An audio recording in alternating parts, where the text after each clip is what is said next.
takes place in 1963, where a student named Anne has a bright future ahead of her, but her dreams of finishing her studies is shattered when she becomes pregnant. As her final exams approach, Anne decides to take matters into her own hands. This is co-written and directed by Audrey Diwan in her second feature film behind the camera, and it premiered at Venice Film Festival in 2021, where it won the Golden Lion, and after getting released in various countries all throughout late 2021 and early 2022, it got a release in the US in May. And given its subject matter and what's been happening in the US currently surrounding abortion, the film couldn't feel any timelier. Despite taking place in the 1960s, it's heartbreaking how it feels painfully relevant to today, showing us the horrifying ways in which patriarchal societies try maintaining control over a woman's body, along with the consequences of limiting access to safe medical procedures such as this. It's a gripping film with the intensity that feels reminiscent of a thriller. There's an unsettling sense of dread as Anne realizes her whole future may be about to be upended. She doesn't want this pregnancy, but she has no one to talk to about it. Anyone who she does attempt to talk to almost denounces her or barely looks at her as if she's even human, and she's left feeling completely isolated. She's determined to not keep herself backed into this corner though, but her only way to rid herself of this pregnancy is through unfairly illegal and generally unsafe means, potentially putting her own life at risk. As due to the laws at this time, prior to the legalization of abortion in France in the 70s, she could face jail time if she was caught trying to get one. Now, the film can often feel gripping as we follow Anne, but never does it feel like it plays into this harrowing, timely subject matter like this and make it feel exploitative just for some cheap drama. It ultimately never loses sight of its humanity, and we see that especially through the performance of Anna Maria Bartolome, who plays Anne. She shows us someone who tries maintaining a strong will and determination, while trying not to give in to the cynicism of her whole world potentially collapsing in on her. We see her relationships begin to crumble and her grades suffer, but she's adamant on not letting it get to the point of no return, and it makes her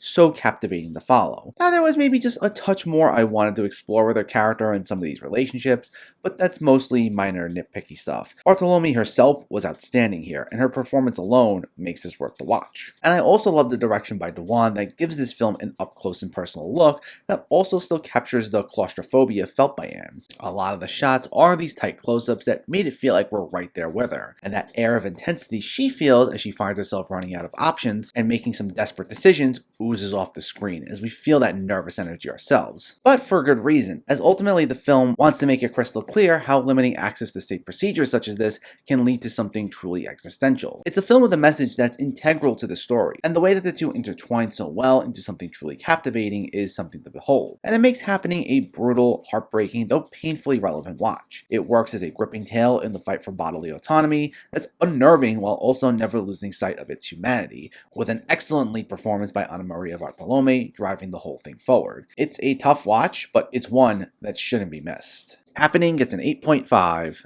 out of 10. So let me know, did you see Happening, or are you planning to see it, and what were your thoughts? Did you like the performances, and what's a good drama that you've seen lately?